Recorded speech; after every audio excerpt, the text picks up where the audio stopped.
responsabilités, ils ont accepté toute la pression jusqu'à présent.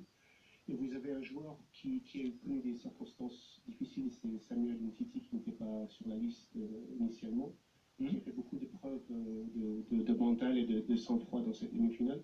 Est-ce que vous pouvez parler un peu de son personnage et comment vous voyez Samuel? Non, mais il n'y a pas un joueur plus que l'autre. Il y en a certains, ils n'étaient pas, ils sont venus, mais à partir du moment où j'ai donné la liste définitive des 23, ils savaient que tous, ils pouvaient à un moment ou un autre avoir un rôle à jouer. Pour le moment, il y en a certains qui n'ont pas encore joué une minute, mais je ne suis pas surpris par Sam par rapport à ce que je le vois faire avec nous, ce qu'il avait fait déjà avant. J'ai fait des choix et c'est pas par défaut que je l'ai pris. Et autrement, j'aurais fait un choix différent, que ce soit pour cette demi-finale et ce quart de finale. Donc, il sait que j'ai confiance en lui, mais c'est surtout lui qui, malgré son jeune âge, vous savez, il y a des joueurs à 30 ans, ils ne seront pas matures. Hein. Et il y en a à 20 ans, ils le sont.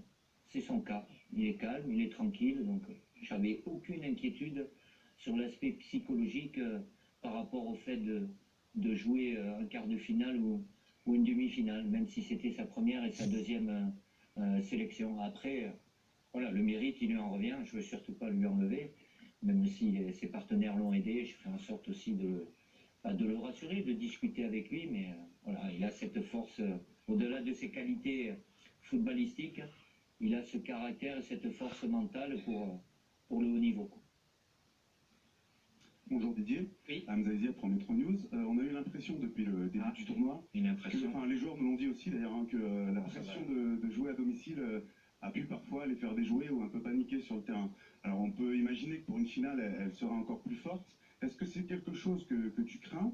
Et comment, est-ce que c'est ton rôle de devoir gérer ça, de la faire retomber voilà, par ton discours?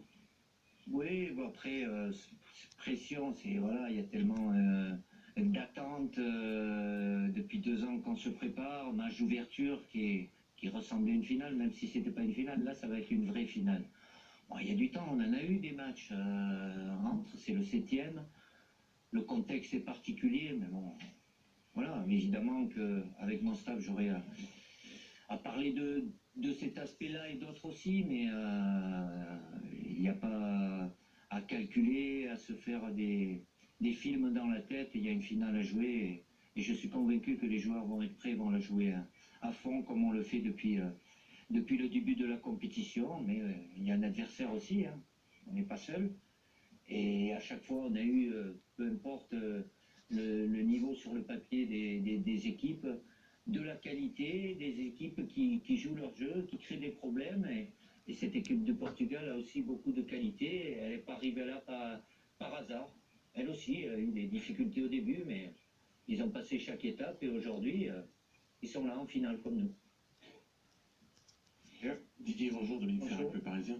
Avant la demi-finale, on savait très bien comment joue l'Allemagne, la possession, les latéraux hauts. Quel est le style du Portugal? Comment les battre? Puisque personne n'est arrivé encore dans cet Euro. Comment les jouer? C'est une équipe qui a de l'expérience, qui est bien organisée, qui peut modifier son système de jeu par rapport à l'adversaire. Ils l'ont fait, même s'ils restent avec une défense à 4. Ils ont un triangle défensif solide, que ce soit avec Pepe, Fonte et William en général. C'est ce triangle-là qui est solide.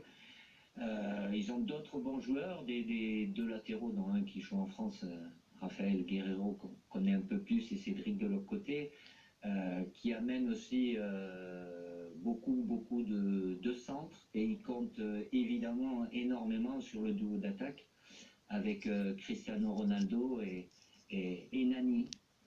C'est pas une équipe qui va chercher en général l'adversaire haut, mais qui se projette très vite de la phase défensive à la phase offensive.